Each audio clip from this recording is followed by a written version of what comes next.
Okay, story time about my Vegas sugar daddy. We love that for us. So a little background information. I had just finished my senior year of college, which was a great time, might I add. If you're thinking about going to college, do it. Great experience. Totally would recommend it. My graduation day was a very emotional day. And the reason why I'm bringing up this day is because this was the day that my parents gifted me a trip to Vegas. But what made it even better is my parents had reached out to my friend's parents and got them in on the gift. Now, when my friends and I found out, we were all super excited and we instantly started to plan our trip. We made a bucket list of all the best places to party in Vegas. You know, just some hot girl shit, period. And the best part is all of us were single. And the worst part was this was our last time that we were gonna all like be together because we were all moving different places for our jobs. The night before we left for Vegas, we all decided to meet up at my house because it was the closest to the airport. So it was Heather, who was super sweet and caring and is overall the mom of the group. Then we have Skylar, who is absolutely psychotic and the mean one of our group. And then we have Chastity, who gets all the guys and is also super mean. Anyways, we decided to take some shots and watch a movie before we got on our extremely early flight. So we all go to the airport, we make it through security on time, which is a surprise because usually we're late to everything. But of course, Sky lost her makeup bag, so she was in a terrible mood. So we Ubered to the hotel and we all got ready. Then we decided to hit the casino. Honestly, not a bad time. I won $300 in 40 minutes. But all of our parents gave us a good bit of money to spend while we were on the trip, so we weren't too worried about losing money. So then we decided to hit up this really nice steakhouse. And while we were there, a group of guys asked my friends and I if we wanted to go to a nightclub with them at 11. And of course we said yes. They all looked hot as fuck. So we all exchanged numbers and Snapchats. And then my friends and I go back to the hotel to get ready. And of course, Chastity, who was boy crazy, spent forever stalking all these guys on social media when soon enough she finds out that they all play for the Vegas Raiders. And once she saw this, it was game over. She went to the store, she bought all new makeup, so it took us a very long time to get ready. Well, after we got ready, we called the boys, and since Sky was the one that they approached when we were at the restaurant, she was kind of texting them and setting everything up. By the way, can I just mention that nothing is like more attractive than when a guy sends a limo to come and pick you and all your girlfriends up to go to the club. Anyways, I'm getting sidetracked. So yeah, he sends a limo to come and pick us up at our hotel. And of course we start pre-gaming in the limo because it was filled with a bunch of expensive alcohol. Once we got there, Sky called them and then they came outside to come and get us. Once we got in the club, they took us back to this VIP section that had all the rest of the guys from earlier and then a couple more people. There were a couple of other girls in the section which I thought would be weird, but they ended up being super nice. After I had a few drinks, I started to dance and talk to this one guy, and he was super charming, but then he made it clear that he wanted to dance with everybody at the club and not just me, which I can't be mad at. We're in Vegas, okay? I need to chill. Not about to go psycho over a dude who is not even mine. That's just weird. Then I ran into the most attractive man I've ever seen in my whole life. Like, he was extremely attractive. We're just gonna leave that there. But just to give you a little insight on how attractive he was, I'll tell you. He was 6'2" and dressed extremely well. He had on like this tight-fitting white t-shirt with a few chains, and he had like perfectly straight teeth, like his smile to die for. But anyways, we start talking, and it was one of those moments where you feel like you have a connection with somebody like right away, which I was not expecting, because I was like, oh great, you know, like a famous athlete, like this is not gonna go well. But we all danced and partied until around 1:30 a.m. That's when he said that him and his friends had to go and that we should meet up tomorrow. So that night we went back to the hotel and we're all just literally sitting and talking about how we cannot believe that this happened. And of course, Heather's being low-key negative about it. Like I said, she's the mom of the group, even though she had somebody who was just as fine hitting on her. So of course that night went slow as hell and I cannot wait to wake up the next morning. Felt like I had been waiting like 3 months. Well, eventually throughout the next day, we thought that it was just kind of a one-time thing because they didn't call us until around 2 p.m. But he said again that he wanted us to hang out with him and his friends. So because we didn't know the area, we told him to pick a spot where we could all meet up. And then next thing I know, I get this random address. So of course, Sky looks up this address on the internet and she sees that it's this big ass mansion. And then after he sends the address, he sends a swimsuit emoji. So of course we're all super excited. We get our swimsuits on and we get an Uber to this address. So when we pull up to this mansion, there are only 10 or 15 people there having a good time hanging out. And then there was somebody to walk us like to the backyard, and as soon as we walked out these big white doors, the pool looked like something out of a movie. I don't know, the whole entire house was just like beautiful. Well, eventually the guy that I had been talking to the night before finds me and he gets me a drink and we start talking. Well, about half an hour later, we go upstairs and we start talking and then we did the nasty, of course. I was expecting it. I mean, low-key, I was hoping it would happen. And it did. Not disappointed at all. Anyways, after we went back downstairs and we were talking a lot more and we realized that we both have a lot in common. And at the time, not gonna lie, I was kind of dumb. Not kind of, I was very dumb. And I thought this man could do no wrong. I was kind of like living in La La Land. But I mean, I can't blame myself. We were in Vegas. So I mean, like, we weren't really, you know, looking for men with red flags.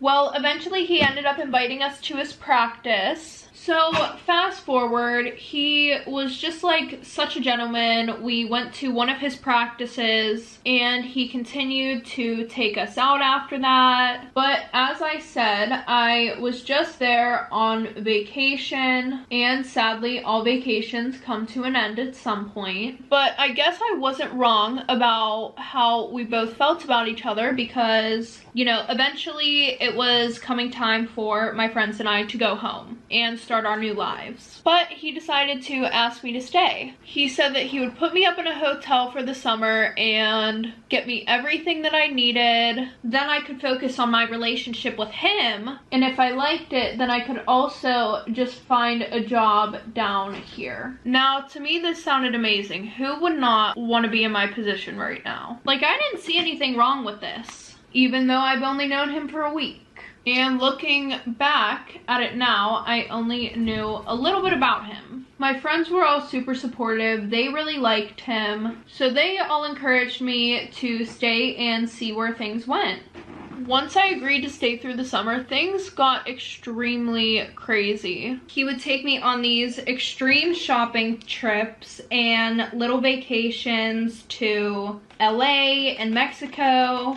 Overall, he provided this like extremely lavish lifestyle that I was not used to at all. Now, don't get me wrong, I was loving this and I was super thankful for everything until this one day at the end of the summer. And I know you're probably thinking, oh, what could be so bad that you decided to cut him off and go back to your old life? Well, let me tell you, this was not the man who I thought he was at all. Nope. It turns out, since the Raiders used to be stationed in California, that's why he owned a house there. And I know you're probably thinking, okay, no big deal. Wrong. This man had a whole different life. He was married, he had a daughter, and they were all in a different house that he owned in a whole different state. And you know, that he just failed to mention that. I mean, I don't know how you fail to mention that you have a wife and you have a kid. And when he would go and visit them, his excuse was, I'm visiting my sick grandmother. Now, I would have never questioned that because that's just, you know, I wasn't gonna be like that, like stalker, freaking person. But yeah, so that was a lie. But then I also find out that he's in the process of having another kid. Well, no, I guess not trying, because she was 8 months pregnant and she didn't know that her husband was living a whole nother life. And I know you're probably wondering, well, how did you find this out? Well, the one day I was waiting for him and one of his coaches saw me and said, oh, you must be his wife's name. And then he said something along the lines of me having a second kid and how I looked great. So I just went along with it, and then I got to the hotel and I ended up doing some research, you know. And what do you know? It was true. He had a wife and a kid over in Oakland. But it was really not like out there on the internet, so it was kind of hard to find. Like, you would have had to look for hours to find anything, and of course I did. Well, I guess his coach ended up telling him about the fact that he saw me and everything like that, and well, he must have realized he effed up, because he was not supposed to be at my hotel until later, and he showed up almost, like, he must have cut practice early that day or something, because he came to my hotel unexpected as I was packing. He tried to make up so many lies and how nothing was how I thought it was, you know, and just pretty much a whole bunch of BS. Well, I told him that this wasn't going to work for me and I had to leave, and that I was not going to tell his wife, but he should. But I guess he did not hear the message clearly, because about 8 months after this all happened, one night, you know, I just decided to look him up. And tell me why I see divorce articles all over the place when you search up his name. And his wife got hella child support from him, which, I mean, period, sis, get your money. Moral of the story, no matter how attractive they are and how perfect they seem, people are not always who they turn out to be, period.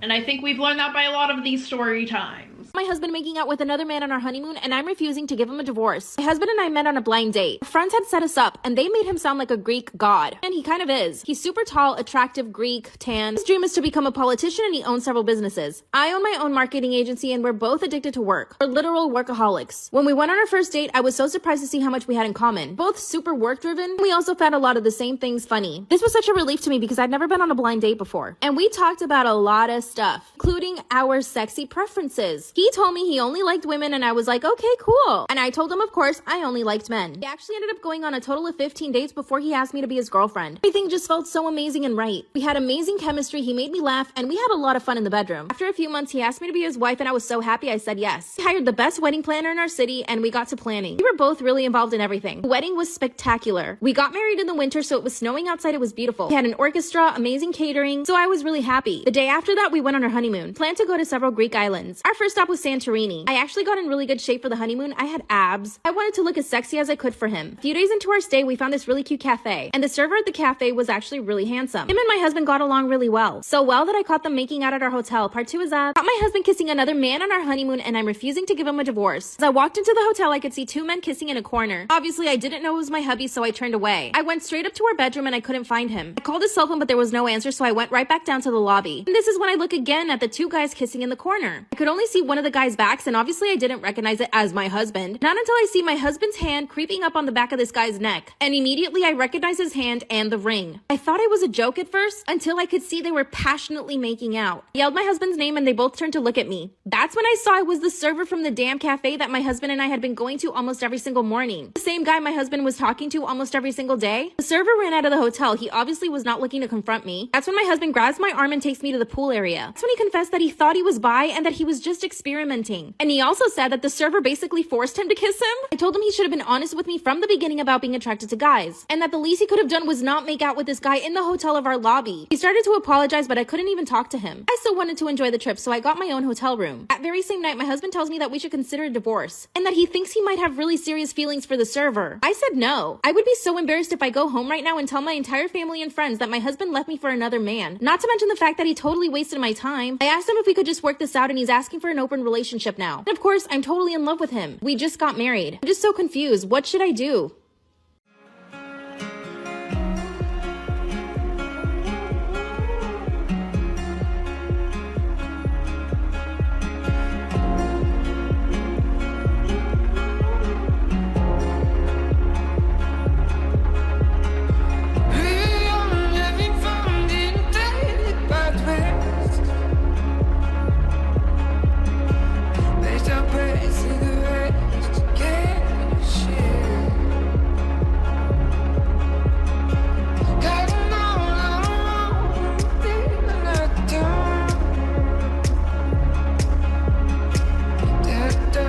I, 32 male, just found out my coworker, 21 female, is my long-lost niece. I don't even know how to bring it up.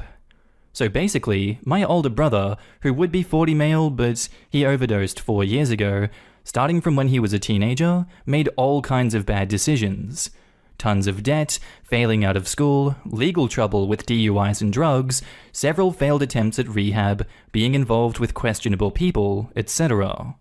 At one point, when he was still living with us, we had this strange woman repeatedly showing up drunk at our house with a baby/toddler. I couldn't really tell as I was a kid myself, but I think the baby was not a newborn, but not walking or talking yet either. She claimed the child was my brother's and was demanding money. This woman looked older than my brother. She was also drunk and aggressive and didn't seem right in the head. And my mum, 58 female at the time, just basically saw this woman as a threat and either threatened or just called the cops every time she showed up.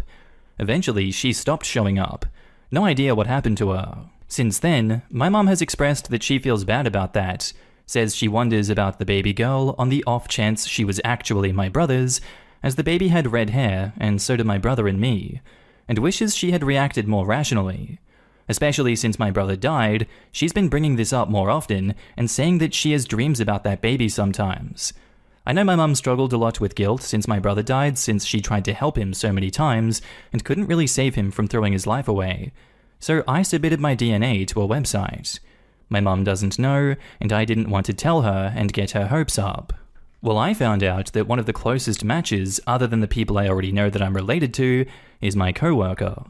Her name is really unusual, so it's most definitely her, and not someone else with her name.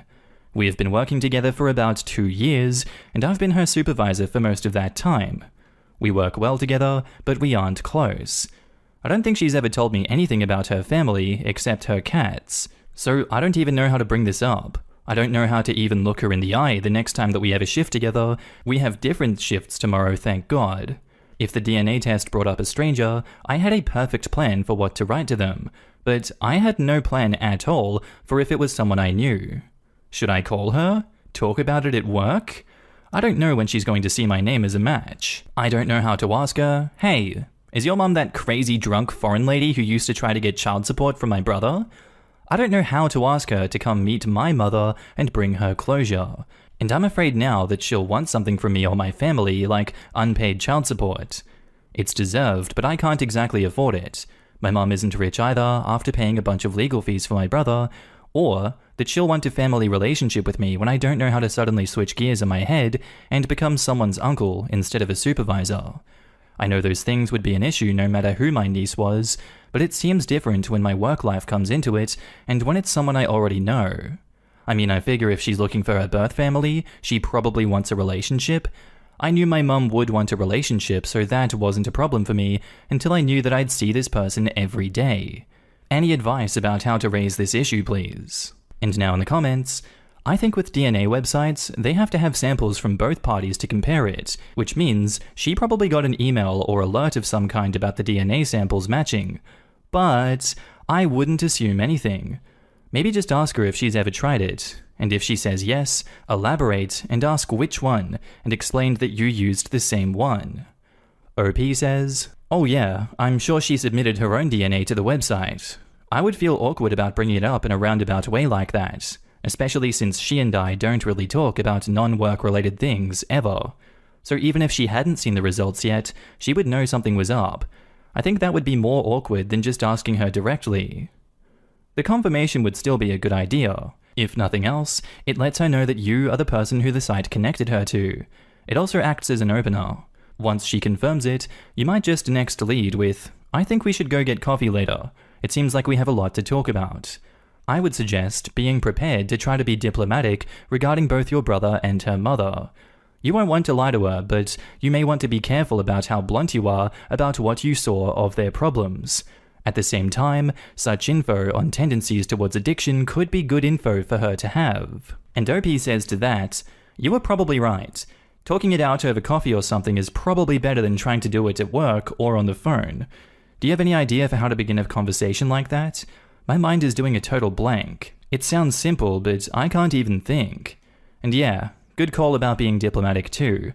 I've been around my brother's crazy for so long, my tendency is to be a bit flippant about it. Maybe it's a coping mechanism, or maybe I am just out of sympathy for him after everything he put my mum and me through.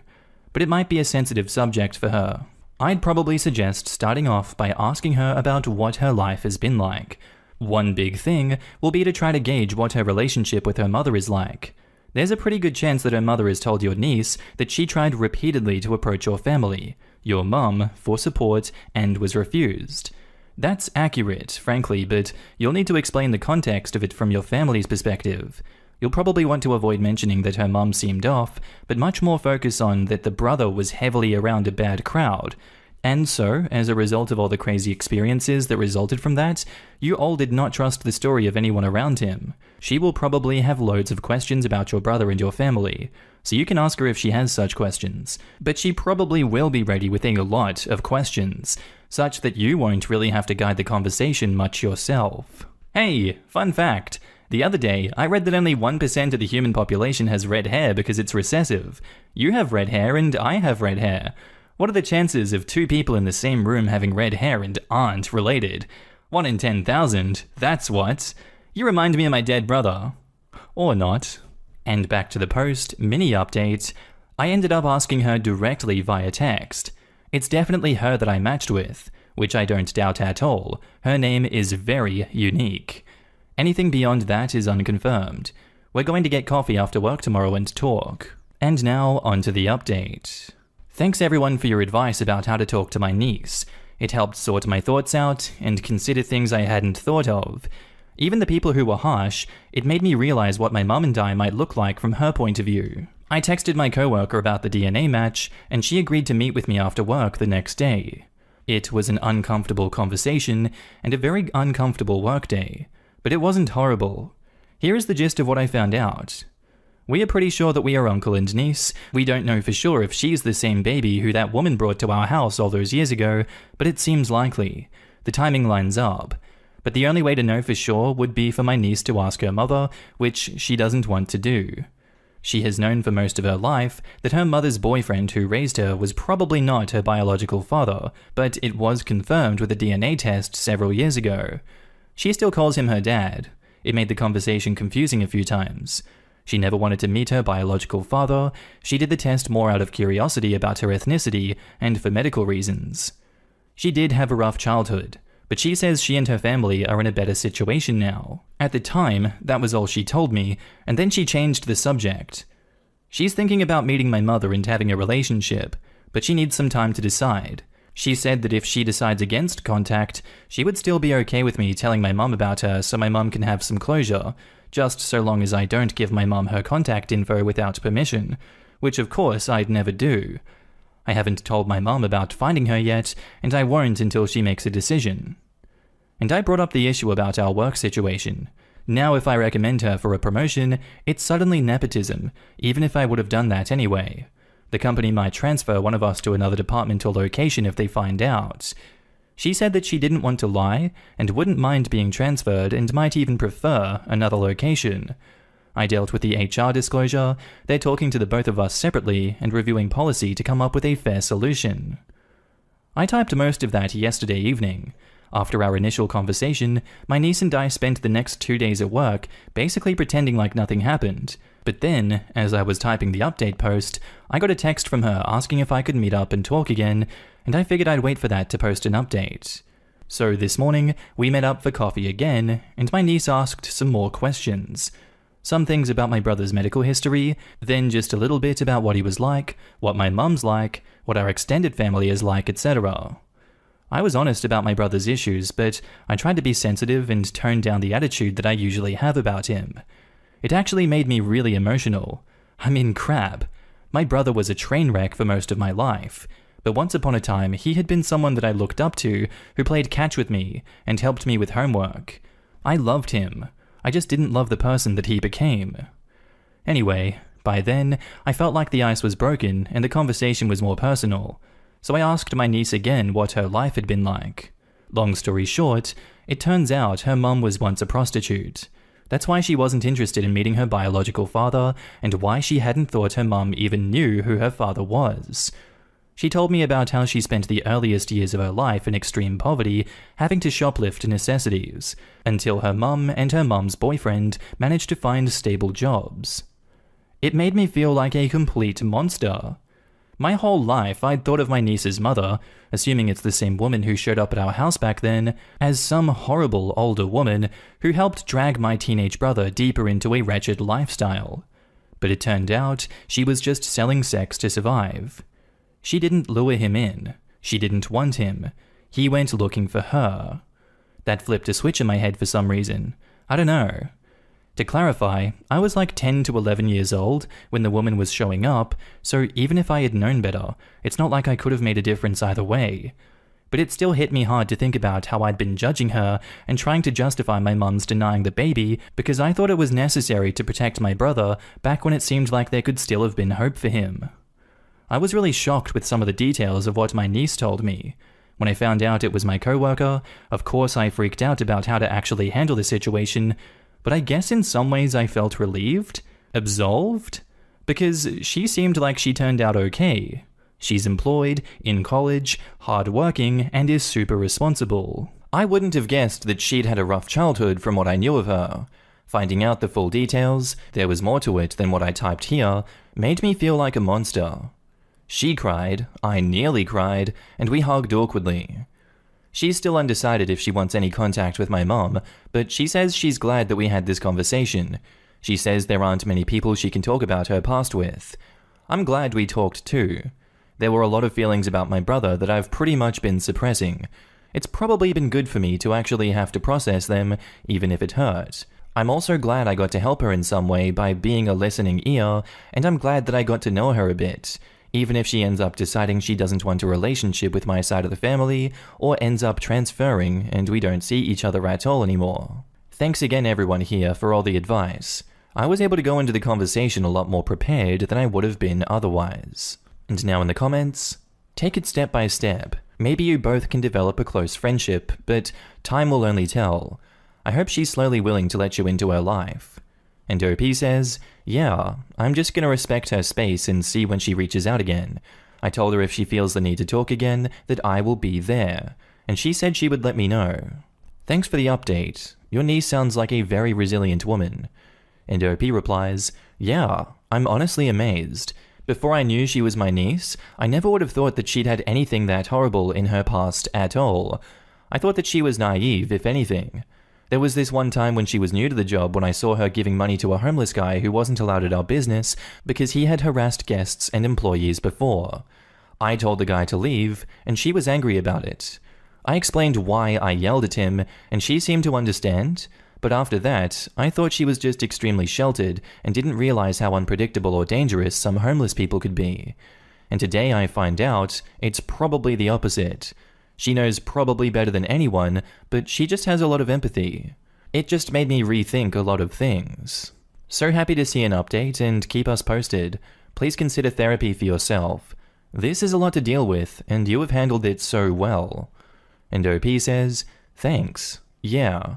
It might be helpful. I saw a grief counselor when my brother died, but only for a few sessions. Maybe she can help with this kind of thing too, or refer me to someone else. And now, on to this second update. My niece agreed to meet my mum. What are some things that I should keep in mind? Thanks to everyone who left advice or kind words on my previous posts. A few people asked for more updates, and I thought it definitely wouldn't be a bad idea to get more advice about how to actually handle the meeting between my niece and mum. So, my niece decided that she is willing to meet my mum. She gave me a letter to pass on to her, asked me to tell her how my mum reacted, and help set up a time and a place. I already gave it to my mum after I read it with my niece's permission, so I can't share the exact words, but here's the gist of it.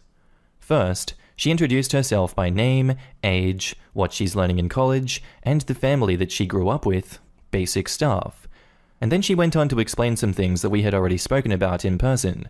Basically about how she had an extremely difficult life in her early childhood, that she always knew her father wasn't really her father, but hadn't thought her biological father even had any idea she existed, let alone that his family would know that she had existed. She wrote that when she found out that we had known about her and refused to help. She was angry. She said she understood why we wouldn't want to give her mother any money, but there were other things that we could have given. She wrote about some of the things that she had been through and how it could have been avoided if we had helped her even a little. To be honest, that part was pretty hard to read. My niece even said as I was reading it, "Don't worry, I know it wasn't your fault. You were just a kid," and looked like she might be afraid of how I would react.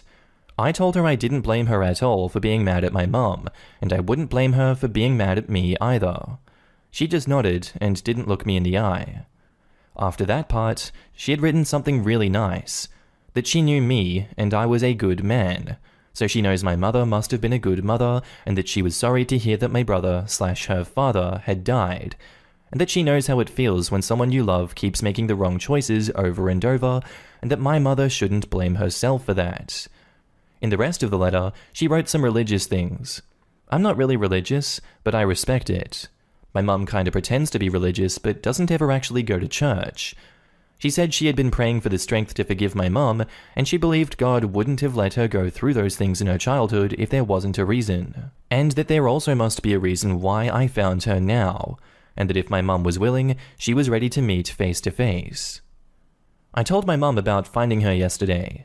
She was shocked, asked tons of questions, including a bunch that I didn't know the answers to, and finally, I gave her the letter and a picture my niece had given me to pass on. My mum was so excited she burst into tears and kept saying, "She looks exactly like my brother," and pointed out every single feature of hers and how it apparently looked just like him, or like my dad, who was also deceased. To be honest, I don't really think it was that obvious of a resemblance, but that's not important. Then she read the letter, and she was inconsolable. She full-on sobbed for about 2 hours. It was about as bad as my brother's funeral. Even after she calmed down, she would burst into tears every once in a while for the rest of the day. But eventually, she mellowed out enough to think of a few different dates, times, and places to meet up. I texted these to my niece, and she said she'd look over her schedule and get back to me. So I guess what I want to ask is, since I'm kinda playing diplomat here, can anyone think of things that I should keep in mind? Of course, my niece's preferences are going to take priority over suggestions, but some issues I've been particularly wondering about are, should we meet in public, as it's neutral territory, or invite my niece over to our house so we don't have to worry about other people being around and making things awkward? Part of the reason that first conversation with my niece over coffee was so uncomfortable was because there were so many other people around, I think. My mum keeps saying that we need to invite my niece to my cousin's wedding in February and introduce her to the rest of the family. I think that's a terrible idea. Way too soon, and way too many people at once. But my mum says that if we don't at least ask, it's like we don't consider her a part of the family. I think if we ask, we are putting her in a position of having to say no and worry about being rude. But my mum will not let it drop. For the rest of the post, I'm asking for open-ended advice, but on this particular issue, I'm mostly asking for people to tell me that I'm right, and for ideas of things I can say to get my mum to drop it. Should I start acting more friendly to my niece at work? Obviously, I'm not going to be like, "Hey niece, it's me, your favorite uncle," and draw a bunch of attention to it, but now it's like, when we're at work, we act like nothing happened, and it's weird. Should I at least smile and chat with her more? Might not be a problem for much longer, since my niece is probably transferring to a different location. And, in general, anything else I should keep in mind for the meeting with my niece and my mum? Things I should talk with or ask either of them about beforehand? Thanks again for all the advice so far. And now in the comments, as for the wedding, I'd say not to bring it up in this meeting. If she is insistent on asking, maybe wait for a few days and text her that your mum wants to include her, but make sure she knows it's completely fine to say no. This way, she doesn't have to make a decision on the spot. And OP says, thanks. Me asking later is probably the best compromise. I would say be honest with niece and warn her about your mum's thinking. Give her an opportunity to prepare.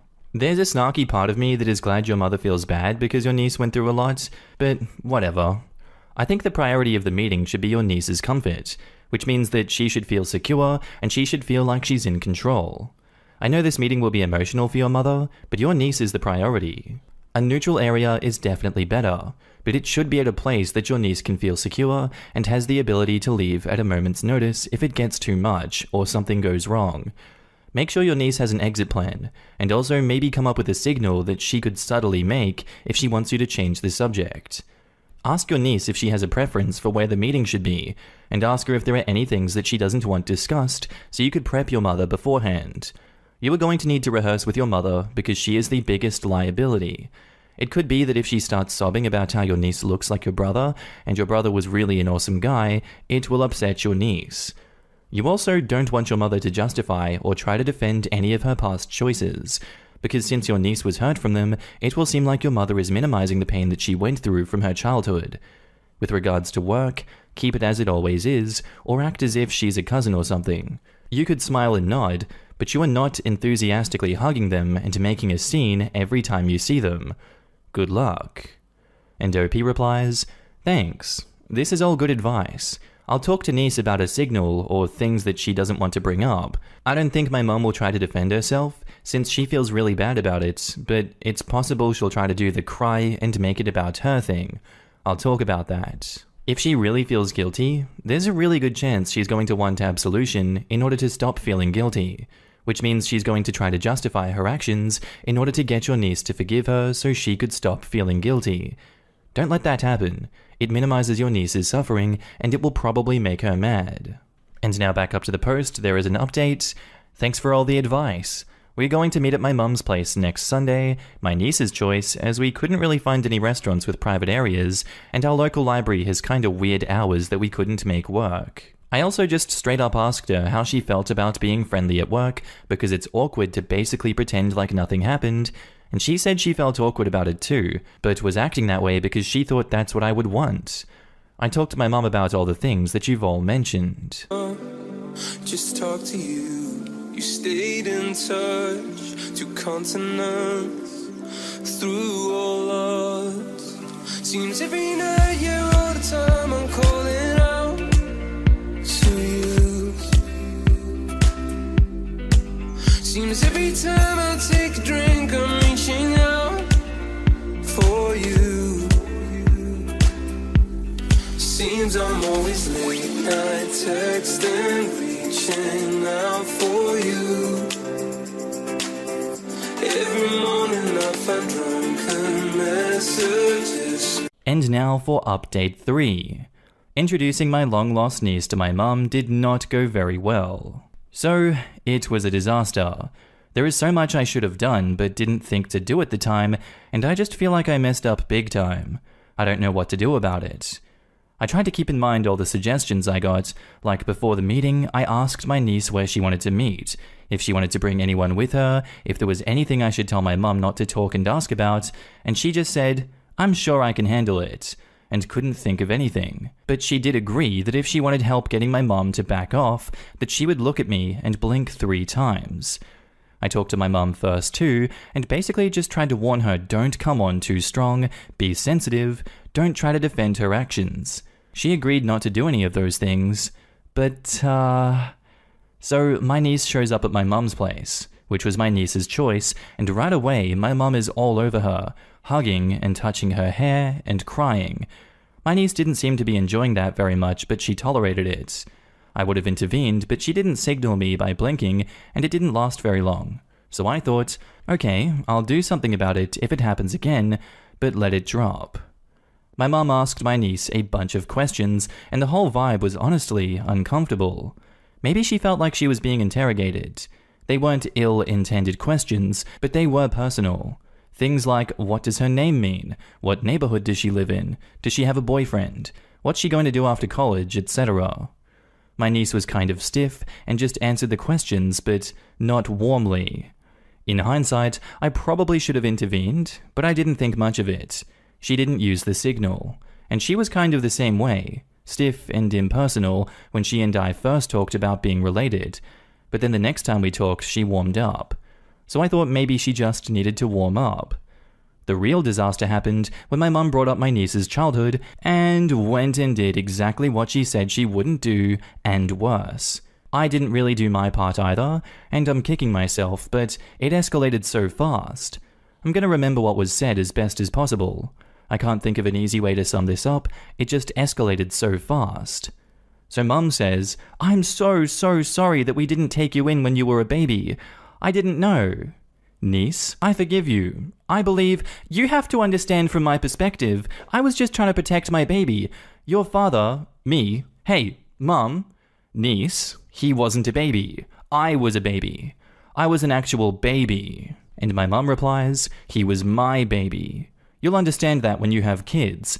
And from my perspective, there was this strange ethnicity woman. Niece replies, what does being ethnicity have to do with it? Mum replies, nothing. It wasn't because she was ethnicity. This woman was shouting. She was acting like she was on something. My kid answered the door, points to me, and I didn't know what she might have done to my name, or niece cuts her off and says, she wouldn't have done anything to him. You think she'd hurt kids just because she's ethnicity?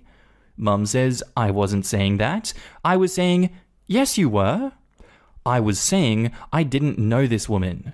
She could have been anyone. I didn't know if you were even really brother's name's child. Niece replies, do you think if my mum was going to lie about a person being my father, she would have picked someone who lived here? Gestures around my mum's place, which is not very classy. I'm like, hey. And my mum says, well, I didn't know. I asked brother's name, and he said he didn't know that woman, and he had no idea. Niece says, right, because men never lie. Hey. Well, all I'm saying is, if she had gone through the proper courts and she was an undocumented prostitute, of course she didn't. She then grabbed her shoes and sprinted out of my mum's place. I ran after her to make sure she was okay. She said to leave her alone. I asked if I could at least give her a ride, and she screamed, go away. So I did.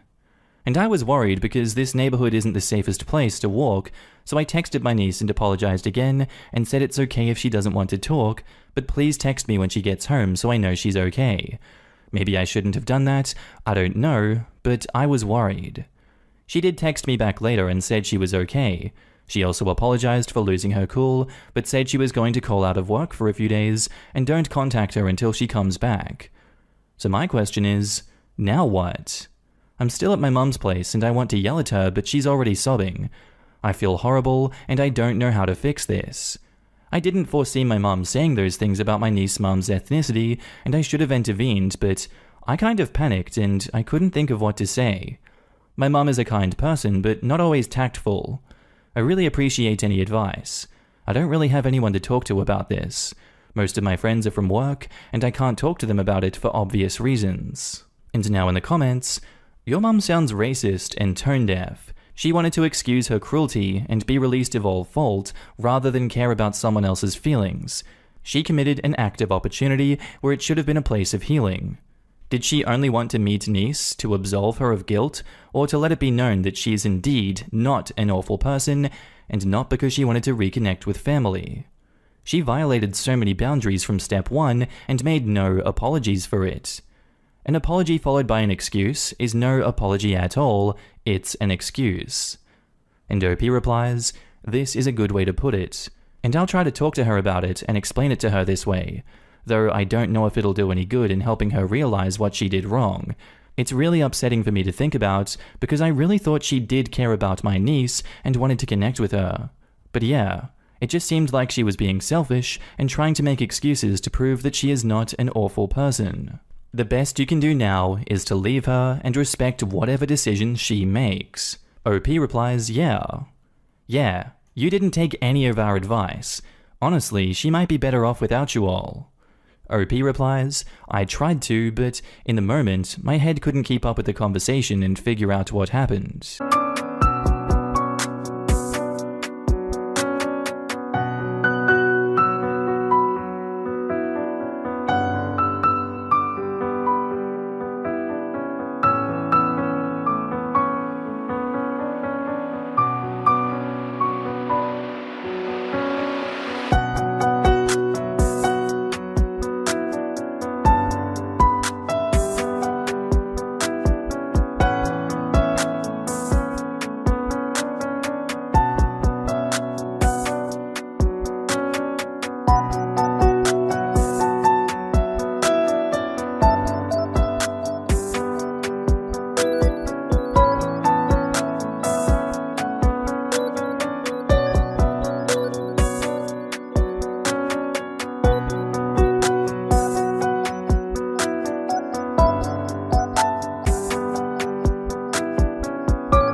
And now on to the final update.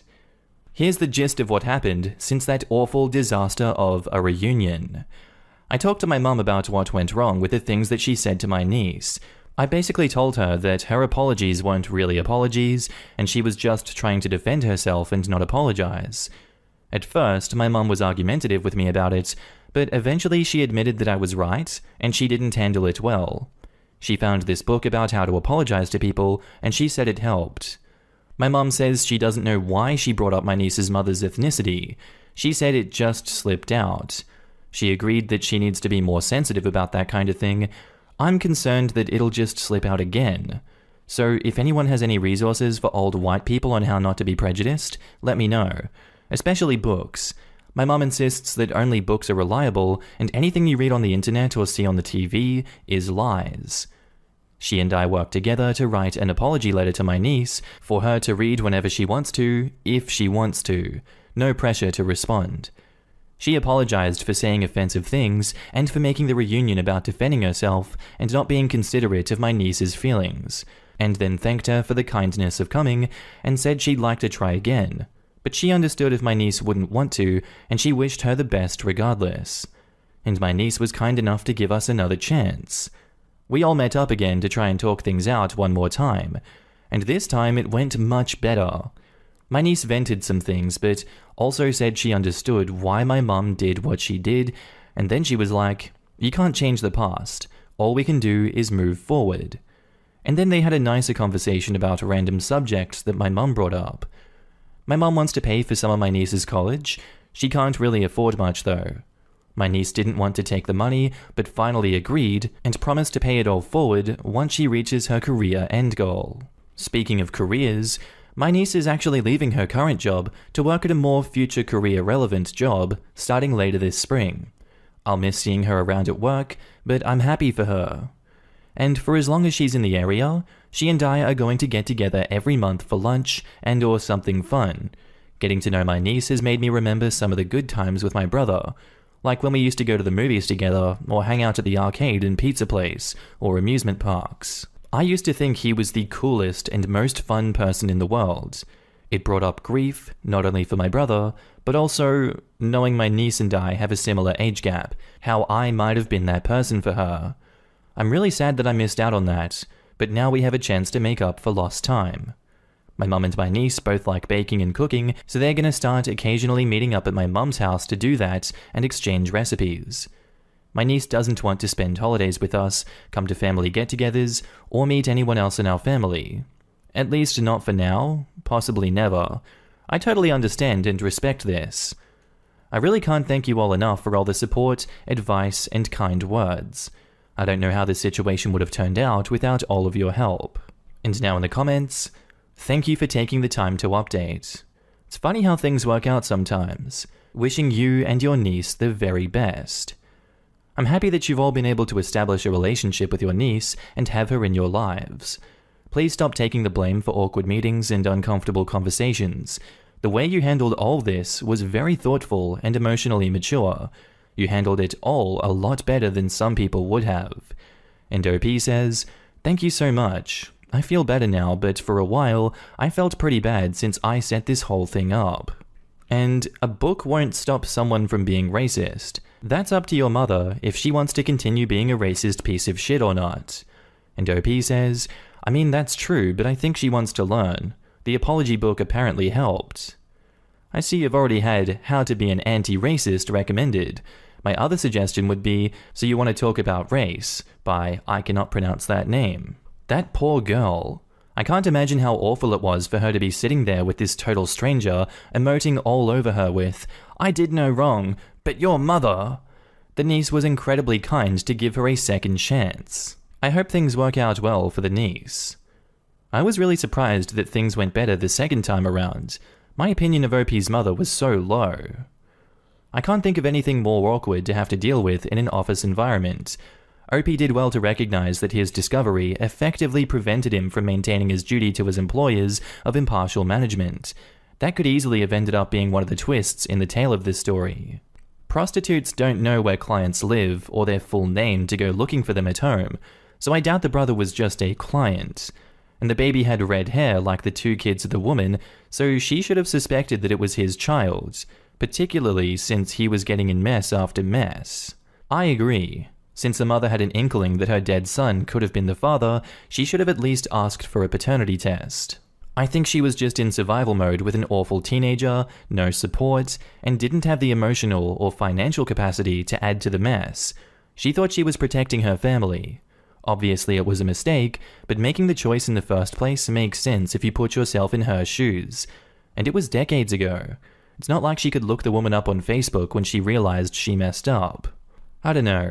I feel really bad for the niece here. It sounds like she's been put through it, and I sort of get the vibe she's still being put through it by this family who never helped her when she needed it most.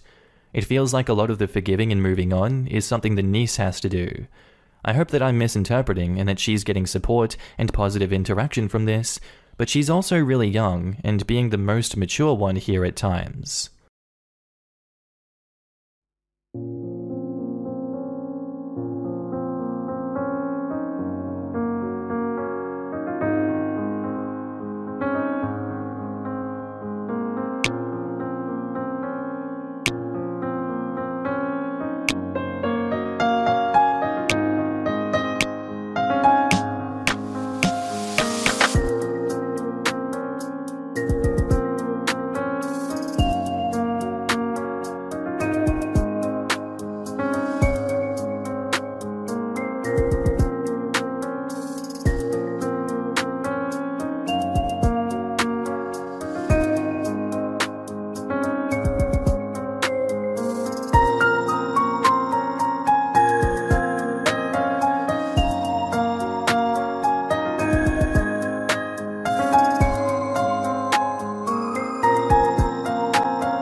Toxic best friend story time. My best friend's name was Jessica, and she was from Pennsylvania, and she was from a broken home. And when she met my mom, she absolutely loved my mom, and we became fast friends really quick.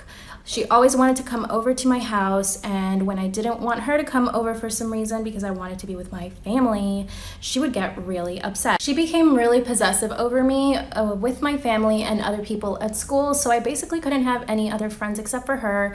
And when she would see me hang out with people, she would start making up rumors and accuse me of having talked bad about other people. Jessica was also really promiscuous, but I never judged her for it. I supported her in whatever she wanted to do, like hang out with older boys, like much older boys.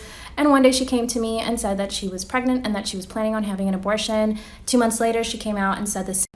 Part 2 of Toxic Best Friend. TikTok deleted this, don't know why. So my best friend comes to my house having had 2 abortions in 1 month at this point, and she was upset, she was crying, she felt sick, she had nausea. I gave her medication like ibuprofen or something. I didn't know what to do. I was a 13-year-old child.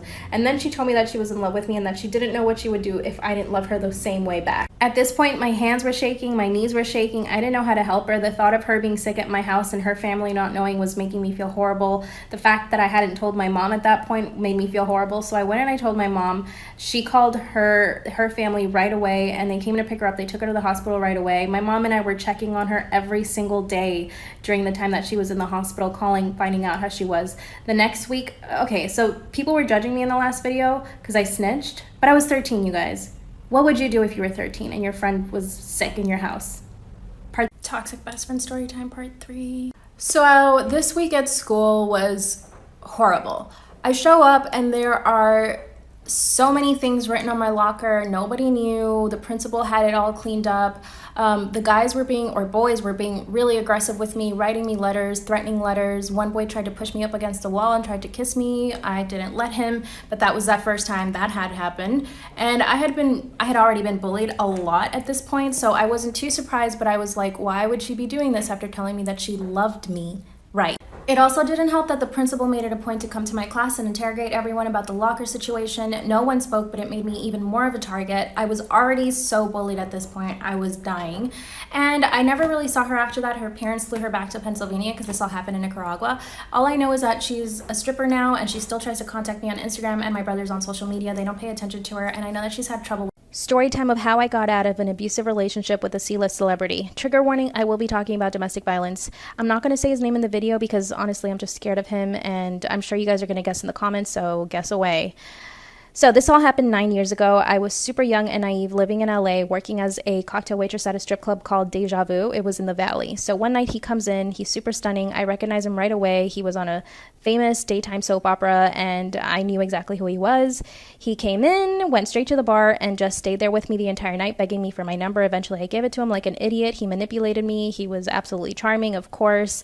And 2 weeks into the relationship, we had been going to amazing restaurants, and he was so charming, and life was perfect, until one day he calls me and tells me that he has a substance abuse problem.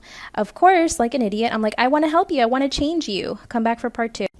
Part 2, I tell him I want to stay with him and help him through his addiction. This was so naive of me because I had no idea what I was getting myself into. I go over to his place that same night. I make us dinner, and he's acting really strange, and I realize, oh my gosh, he must be on drugs. Like, this is the first time I'm ever seeing him this way. And suddenly he begins to accuse me of being an escort and a prostitute, and he says that he has evidence. He shows me all of these like printout pictures from an escort website when clearly it's not even the same person as me. And I had to spend the whole night trying to convince him. It was a huge fight. And then he asks me to quit my jobs, and I told him I will. He offers me $4,000 a month to live off of, but I told him I don't want to be with him for the money, so I didn't take it. He took that as basically me saying that I'm not going to quit being a prostitute. So then eventually I stopped going to auditions, answering my phone calls. I ignore my family because I'm just afraid of him thinking that I'm looking at my phone too much or that I'm talking to other people. Part 3, it got so bad that he didn't believe a word I said. I offered to have cameras installed in my apartment so that he could watch everything I was doing because he had accused me of having men over my apartment. And then he asked me to take a polygraph test, but somehow he finds a con man. This con man fakes the polygraph test and tells him that I failed every single question, even the question about my name. That night we go back to his place. He calls me a bunch of names and does other things I don't want to say exactly, but I survived. I got out. He held me in his house for 16 hours against my will. I was begging him to let me leave, and he wouldn't. Eventually, when I did leave, he apologized. He had broken my apartment key, my credit card. He had ripped apart my purse, searching for things, and I did get out of the relationship, and he is the most terrible person I know. So if you are in an abusive relationship, please get out. Be safe, and just